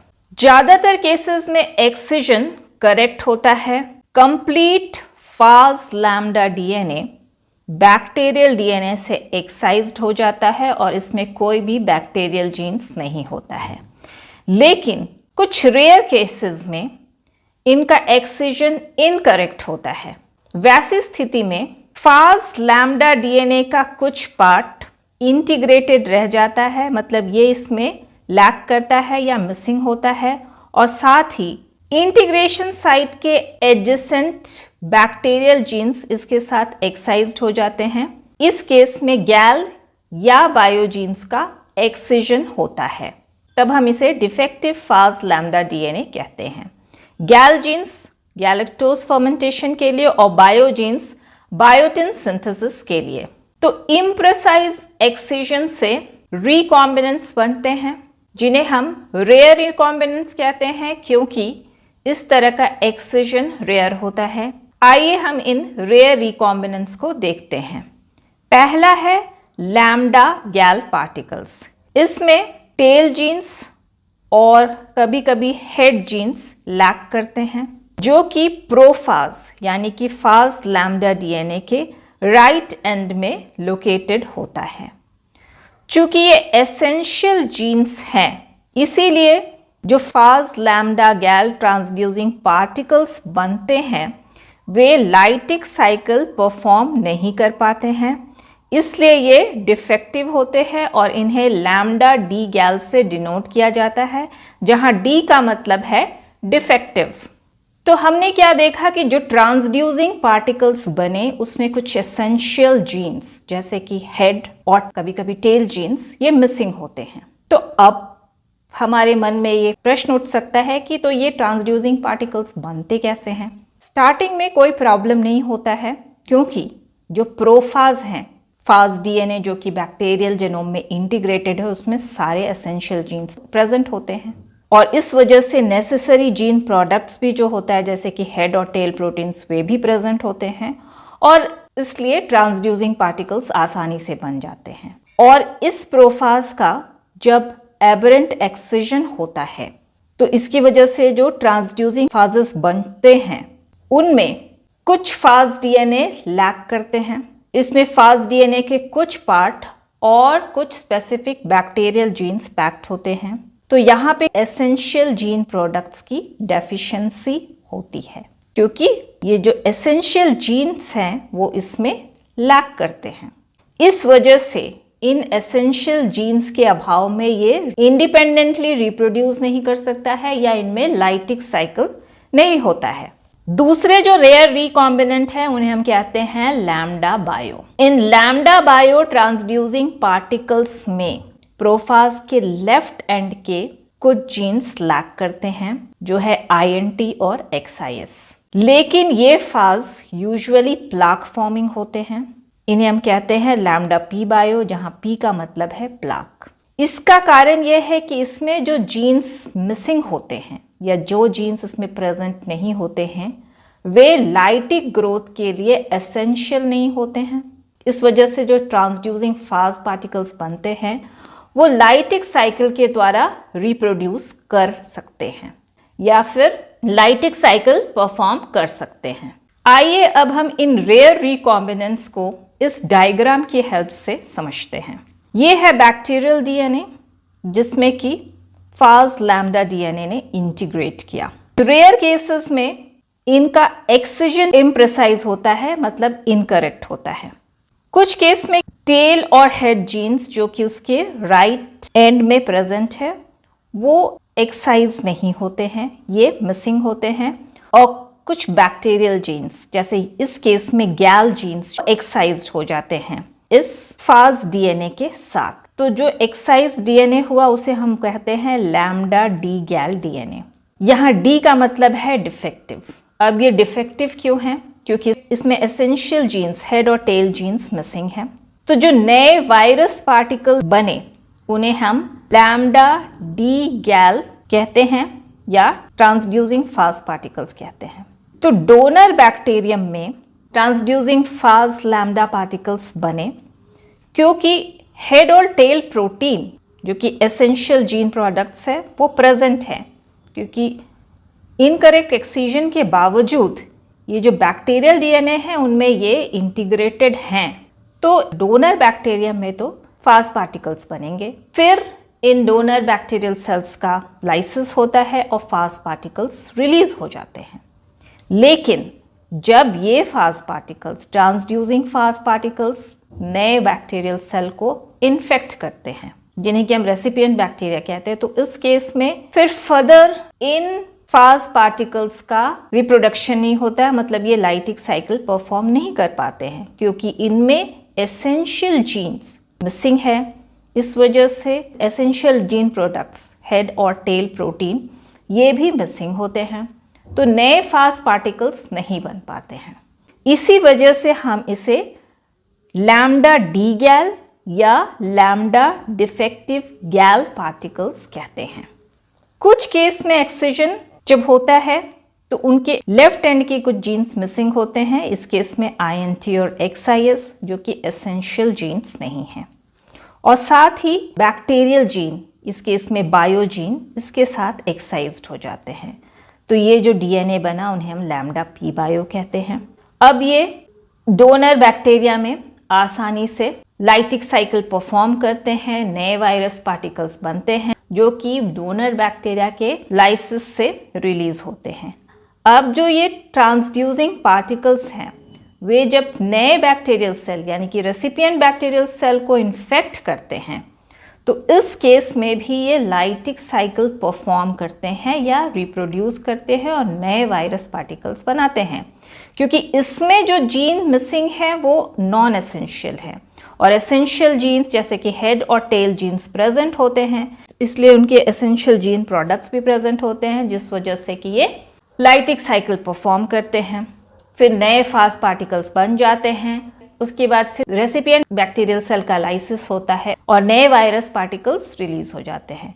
इन्हें हम लैम्डा P बायो कहते हैं। लैम्डा P बायो इसलिए कहते हैं क्योंकि ये रेसिपिएंट बैक्टीरिया का लाइसिस करते हैं, जिसकी वजह से कुछ क्लियर एरिया अपीयर होता है बैक्टीरिया के ओपेक फील्ड में, और इन क्लियर एरिया को हम प्लाक कहते हैं, इसलिए हम इन्हें प्लाक फॉर्मिंग कहते हैं। मतलब ये रेसिपिएंट बैक्टीरियल सेल का लाइसिस करते हैं और वायरस पार्टिकल्स को रिलीज करते हैं। आइए हम एप्लीकेशंस ऑफ ट्रांसडक्शन के बारे में चर्चा करते हैं।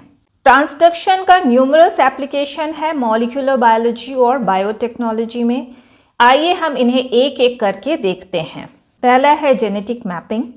तो ये जेनेटिक मैपिंग में यूजफुल होता है। जेनेटिक मैपिंग वो प्रोसेस है जिसके द्वारा क्रोमोसोम में जीन्स के रिलेटिव लोकेशन को इस्टेब्लिश किया जाता है। ट्रांसडक्शन इवेंट के फ्रीक्वेंसी को एनालाइज करके जेनेटिक मार्कर्स के बीच के डिस्टेंस और उनके ऑर्डर को डिड्यूस किया जा सकता है, और इस तरह से ये हमें बैक्टीरियल जेनोम के ऑर्गेनाइजेशन को बताता है या ये बैक्टीरियल जेनोम के ऑर्गेनाइजेशन को दर्शाता है। दूसरा है जीन ट्रांसफर और जेनेटिक इंजीनियरिंग। तो ट्रांसडक्शन को जीन ट्रांसफर और जेनेटिक इंजीनियरिंग में भी यूज किया जा सकता है। रेसिपिएंट बैक्टीरिया में स्पेसिफिक जीन ऑफ इंटरेस्ट या फॉरेन जीन्स को इंट्रोड्यूस किया जा सकता है, और इस तरह से डिजायर्ड फीचर्स का ट्रांसफर किया जाता है या जीन फंक्शन की स्टडी की जाती है, और वे उस स्थिति में भी बेनिफिशियल होते हैं जब बैक्टीरिया को किसी दूसरे मेथड या किसी अन्य मेथड से ट्रांसफॉर्म नहीं किया जा सकता है, जैसे ट्रांसफॉर्मेशन और कंजुगेशन। और इसमें जो जेनोम फ्रेगमेंट जो कि ट्रांसड्यूस होते हैं उनका साइज स्मॉल होता है, क्योंकि वायरल पार्टिकल्स में जेनोम के स्मॉल साइज ही पैक्ड हो सकते हैं। तीसरा एप्लीकेशन है जीन थेरेपी में। ट्रांसडक्शन को भविष्य में जीन थेरेपी में भी यूज किया जा सकता है। यह वो साइंस है जिसके द्वारा फंक्शनल जीन्स को टारगेट सेल में डिलीवर करके जेनेटिक प्रॉब्लम्स को करेक्ट किया जा सकता है। तो वायरल वेक्टर्स को यूज करके ट्रांसडक्शन के द्वारा थेराप्यूटिक जीन्स को स्पेसिफिक सेल्स या टिश्यूज में ट्रांसफर करने के क्षेत्र में रिसर्च चल रहा है या रिसर्च किया जा रहा है। थेराप्यूटिक जीन्स वे जीन्स है जो कि इलनेस को क्योर करते हैं। चौथा एप्लीकेशन है एंटीबायोटिक रिसर्च।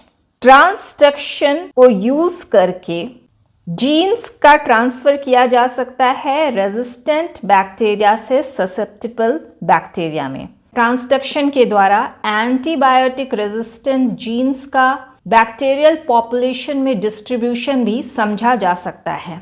ट्रांसडक्शन हमें माइक्रोबियल कम्युनिटीज में रेजिस्टेंस जीन्स कैसे एक्वायर होते हैं, इसके मैकेनिज्म को समझने में और कैसे स्प्रेड होते हैं, इसके डायनेमिक्स को समझने में हेल्प करता है।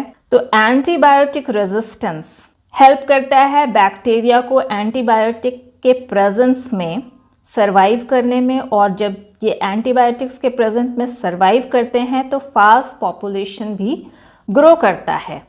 पांचवा है बैक्टीरियल इवोल्यूशन और horizontal gene transfer. Transduction bacterial evolution को प्रमोट करता है। जेनेटिक मटेरियल में जो एडवांटेजेस फीचर प्रेजेंट होते हैं उसे ट्रांसडक्शन के द्वारा बैक्टीरियल स्पीशीज या स्ट्रेन्स के बीच ट्रांसफर किया जाता है। तो ये हेल्प करता है बैक्टीरियल पैथोजन के इवोल्यूशन। वायरुलेंस फैक्टर के एक्विजिशन, मतलब वायरुलेंस फैक्टर कैसे एक्वायर किए गए, और साथ ही एंटीबायोटिक रेजिस्टेंस के डेवलपमेंट की स्टडी में। सिक्स्थ है फाज थेरेपी। फाज थेरेपी वो प्रोसेस है जिसके द्वारा बैक्टीरियोफाजेस को यूज करके बैक्टीरियल इलनेस को दूर किया जाता है या बैक्टीरियल इलनेस के अगेंस्ट फाइट किया जाता है। इन फाजेस को यूज करके जीन्स या जेनेटिक कंपोनेंट्स का ट्रांसफर किया जाता है जो कि पैथोजेनिक बैक्टीरिया को एंटीबैक्टीरियल क्वालिटी प्रोवाइड करते हैं ताकि टारगेट पैथोजन को किल किया जा सके। अगर हम सिर्फ जनरलाइज ट्रांसडक्शन की बात करें तो इसका यूज किया जाता है लिंकेज इंफॉर्मेशन के स्टडी में, जीन मैपिंग में, दो डिफरेंट बैक्टीरिया के जेनोम को कंपेयर करने में और म्यूटाजेनेसिस एक्सेट्रा में। तो अगर हम स्पेशलाइज्ड ट्रांसडक्शन की बात करें तो इसका यूज किया जाता है स्पेसिफिक जीन्स या चॉइस के जीन्स को आइसोलेट और इंसर्ट करने में एनिमल्स या प्लांट सेल्स में, ताकि उनके जेनेटिक कॉन्स्टिट्यूएंट को मॉडिफाई किया जा सके और डिजायर्ड कैरेक्टरिस्टिक्स ऑब्टेन किया जा सके। अगर हम ट्रांसडक्शन के एप्लीकेशन की बात करें तो इसका एप्लीकेशन वेरियस फील्ड्स में है, जैसे कि जेनेटिक रिसर्च में, जेनेटिक इंजीनियरिंग में, मेडिकल फील्ड्स में, और साथ ही बैक्टीरियल पॉपुलेशन के डायनामिक्स को स्टडी करने में। अब हम जनरलाइज्ड ट्रांसडक्शन और स्पेशलाइज्ड ट्रांसडक्शन के बीच डिफरेंसेस को देखते हैं। जनरलाइज्ड ट्रांसडक्शन वायरुलेंट फाज में होता है, स्पेशलाइज्ड ट्रांसडक्शन टेम्परेट फाज में होता है। जनरलाइज्ड ट्रांसडक्शन वायरुलेंट फाज के लाइटिक साइकिल में होता है, स्पेशलाइज्ड ट्रांसडक्शन टेम्परेट फाज के लाइसोजेनिक साइकिल में होता है। जनरलाइज्ड ट्रांसडक्शन में फाज बैक्टीरियल सेल में जेनेटिक मटेरियल को इंजेक्ट करते हैं और फिर ये इमीडिएटली लाइटिक साइकिल में एंटर कर जाते हैं, जबकि स्पेशलाइज्ड ट्रांसडक्शन में फाज बैक्टीरियल सेल को जब इन्फेक्ट करके जेनेटिक मटेरियल इंजेक्ट करते हैं तो ये लाइसोजेनिक साइकिल में एंटर करते हैं। तो जनरलाइज्ड ट्रांसडक्शन में वायरल डीएनए बैक्टीरियल क्रोमोसोम में इंटीग्रेट नहीं होता है, इस वजह से प्रोफाज नहीं बनते हैं, जबकि स्पेशलाइज्ड ट्रांसडक्शन में वायरल डीएनए बैक्टीरियल क्रोमोसोम में इंटीग्रेट कर जाता है, इस वजह से प्रोफाज बनते हैं। इसी वजह से जनरलाइज्ड ट्रांसडक्शन में viral DNA immediately replication start कर देता है बैक्टीरियल सेल या बैक्टीरियल साइटोप्लाज्म में, जबकि स्पेशलाइज्ड ट्रांसडक्शन में वायरल डीएनए का रेप्लिकेशन बाद में शुरू होता है।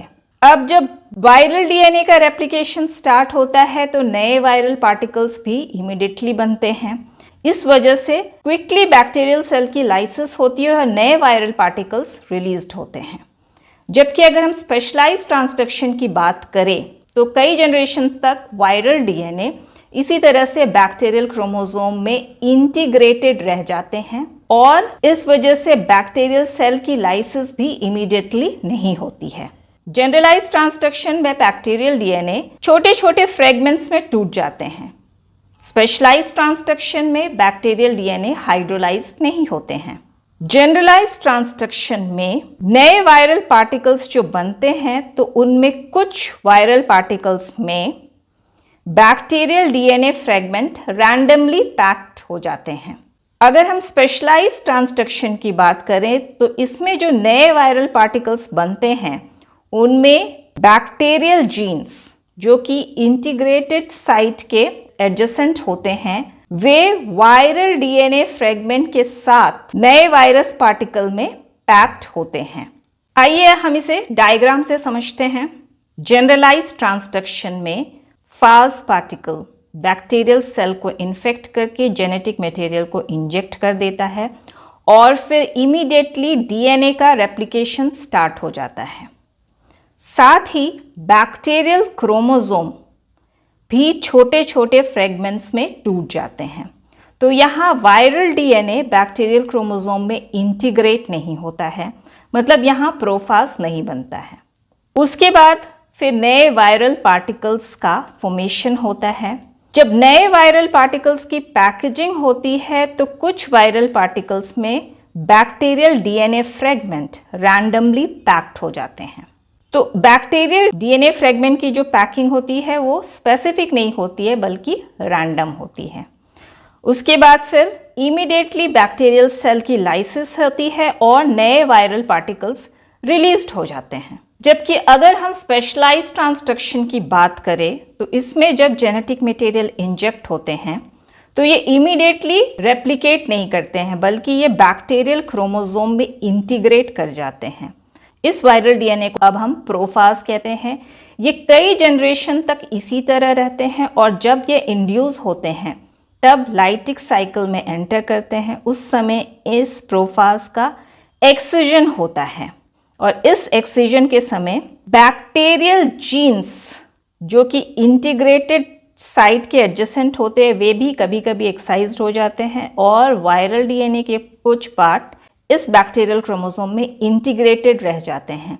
इसलिए जब नए वायरल पार्टिकल्स बनते हैं तो उनमें बैक्टीरियल क्रोमोसोम के स्पेसिफिक जीन्स और वायरल डीएनए फ्रेगमेंट प्रेजेंट होते हैं। यहाँ पे जो नए वायरस पार्टिकल बने उनमें जो बैक्टीरियल जीन्स पैक्ड होते हैं वो स्पेसिफिक होते हैं, रैंडम नहीं होते हैं। उसके बाद फिर बैक्टीरियल सेल की लाइसिस होती है और नए वायरल पार्टिकल्स रिलीज हो जाते हैं। तो इसमें बैक्टीरियल सेल की लाइसिस इमीडिएटली नहीं होती है बल्कि कई जनरेशन्स के बाद होती है जब ये लाइटिक साइकिल में एंटर करते हैं। तो जनरलाइज्ड ट्रांसडक्शन में जो नए वायरल पार्टिकल्स बने या नए वायरसेस बने उनमें कुछ में सिर्फ वायरल डीएनए होते हैं। जबकि अगर हम स्पेशलाइज्ड ट्रांसडक्शन की बात करें तो नए वायरसेस जो होते हैं उनमें वायरल डीएनए के पार्ट होते हैं और साथ ही बैक्टीरियल डीएनए के भी कुछ जीन्स होते हैं। तो जनरलाइज्ड ट्रांसडक्शन होती है जब वायरल पार्टिकल्स के पैकेजिंग के समय एरर होता है या गलती होती है। स्पेशलाइज्ड ट्रांसडक्शन तब होता है जबकि प्रोफाज मतलब फाज डीएनए के एक्सिजन के समय एरर हो जाता है या गलती होती है। इस वजह से हम कहते हैं कि जनरलाइज्ड ट्रांसडक्शन में डोनर बैक्टीरियल सेल से रेसिपिएंट बैक्टीरियल सेल में जो ट्रांसफर होता है फाज पार्टिकल्स के पैकेजिंग के समय मिस्टेक से होता है, जबकि स्पेशलाइज्ड ट्रांसडक्शन में ट्रांसफर होता है प्रोफाज के एक्सिजन के समय जब उसके इंटीग्रेशन साइट के नियर बाय बैक्टीरियल जीन्स एक्साइज्ड हो जाते हैं। तो जनरलाइज्ड ट्रांसडक्शन में बैक्टीरियल जेनोम का कोई भी सेगमेंट ट्रांसफर होता है, मतलब इसमें जो ट्रांसफर है ये रैंडम है। लेकिन अगर हम स्पेशलाइज्ड ट्रांसडक्शन की बात करें तो यहाँ पे बैक्टीरियल डीएनए का स्पेसिफिक जीन्स ही ट्रांसफर होता है। ये स्पेसिफिक है, रैंडम नहीं है। जनरलाइज्ड ट्रांसडक्शन के द्वारा ट्रांसफर होता है बैक्टीरिया के डिफरेंट स्ट्रेन्स के बीच। स्पेशलाइज्ड ट्रांसडक्शन के द्वारा जो ट्रांसफर होता है वो क्लोजली रिलेटेड स्ट्रेन्स के बीच होता है जो कि साइट शेयर करते हैं। जनरलाइज्ड ट्रांसडक्शन की फ्रीक्वेंसी रिलेटिवली हाई होती है, स्पेशलाइज्ड ट्रांसडक्शन की फ्रीक्वेंसी रिलेटिवली लो होती है। जनरलाइज्ड ट्रांसडक्शन लेस सुटेबल है प्रिसाइज मैपिंग स्टडीज में, क्योंकि इसमें रैंडम डीएनए फ्रेगमेंट का ट्रांसफर होता है। अगर हम स्पेशलाइज्ड ट्रांसडक्शन की बात करें तो ये प्रिसाइज जेनेटिक मैपिंग के लिए यूजफुल है क्योंकि इसमें स्पेसिफिक जीन्स का ट्रांसफर होता है। जनरलाइज्ड ट्रांसडक्शन का एप्लीकेशन है म्यूटेजेनेसिस में, लिंकेज इन्फॉर्मेशन के स्टडी में और 2 डिफरेंट बैक्टीरिया के जेनोम्स को कंपेयर करने में। स्पेशलाइज्ड ट्रांसडक्शन का एप्लीकेशन है चॉइस के जीन्स के आइसोलेशन और इंसर्शन में। तो इसे हम इस तरह से समझ सकते हैं कि जनरलाइज्ड ट्रांसडक्शन में जो वायरल पार्टिकल्स बने उसमें कुछ वायरल पार्टिकल्स ऐसे होते हैं जिनमें कि सिर्फ बैक्टीरियल डीएनए फ्रेगमेंट होते हैं, वायरल डीएनए नहीं होते हैं, और ये बैक्टीरियल डीएनए फ्रेगमेंट रैंडम होते हैं, मतलब रैंडम डीएनए फ्रेगमेंट की पैकिंग होती है, ये स्पेसिफिक नहीं होता है। तो यहाँ पे जो फास्ट पार्टिकल्स बने जिसकी वजह से जनरलाइज्ड ट्रांसडक्शन होता है या जिसकी वजह से ट्रांसफर होता है बैक्टीरियल जीन्स का डोनर बैक्टीरियल सेल से रेसिपिएंट बैक्टीरियल सेल में, वो होता है नए वायरल पार्टिकल्स के असेंबली या पैकेजिंग के समय जब मिस्टेक होता है। और अगर हम स्पेशलाइज्ड ट्रांसडक्शन की बात करें तो इसमें जो नए वायरल पार्टिकल्स बनते हैं उनमें वायरल डीएनए के पार्ट होते हैं और साथ ही कुछ स्पेसिफिक जीन्स होते हैं बैक्टीरियल डीएनए के जो कि वायरल डीएनए के इंटीग्रेशन साइट के एडजेसेंट होते हैं। तो यहाँ पे स्पेसिफिक जीन्स होते हैं जो कि नए वायरल पार्टिकल्स में पैक्ड होते हैं अलोंग विथ वायरल डीएनए। तो इस तरह का जो ट्रांसफर होता है जिसमें कि bacterial genes donor bacterial cell से रेसिपिएंट बैक्टीरियल सेल में ट्रांसफर होते हैं, वो पॉसिबल होता है प्रोफाज के एक्सिजन के समय मिस्टेक होने से। तो इस तरह के एक्सिजन में जो एरर या मिस्टेक होता है उसे हम इस एग्जाम्पल से समझ सकते हैं। यहाँ पे बैक्टीरियल डीएनए या क्रोमोसोम में फाज लैम्डा डीएनए इंटीग्रेट करता है। ये है फाज लैम्डा डीएनए और ये है बैक्टीरियल डीएनए। इंटीग्रेशन के बाद इसे हम प्रोफाज कहते हैं। जब लाइटिक साइकिल इंड्यूस होता है तो उस समय फाज लैम्डा डीएनए का एक्सिजन होता है। ज़्यादातर केसेस में ये एक्सिजन करेक्ट होता है और नॉर्मल फाज लैम्डा डीएनए एक्साइज्ड हो जाते हैं, लेकिन कभी कभी ये एक्सिजन इनकरेक्ट होता है, मतलब इस एक्सिजन के समय एरर आ जाता है।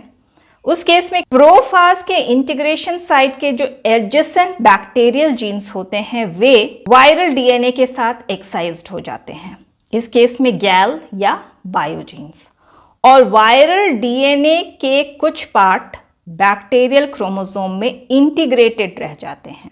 तो यहाँ पे बैक्टीरियल जेनोम के स्पेसिफिक जीन्स का एक्सिजन हुआ जो कि फिर ट्रांसफर होते हैं डोनर बैक्टीरियल सेल से रेसिपिएंट बैक्टीरियल सेल में फास्ट पार्टिकल्स के द्वारा। इसे हम स्पेशलाइज्ड ट्रांसडक्शन कहते हैं। तो ये थी आज की वीडियो। अगर आपको ये वीडियो पसंद आई हो तो इसे लाइक करें, शेयर करें और मेरे चैनल को सब्सक्राइब करना ना भूलें। Thank you.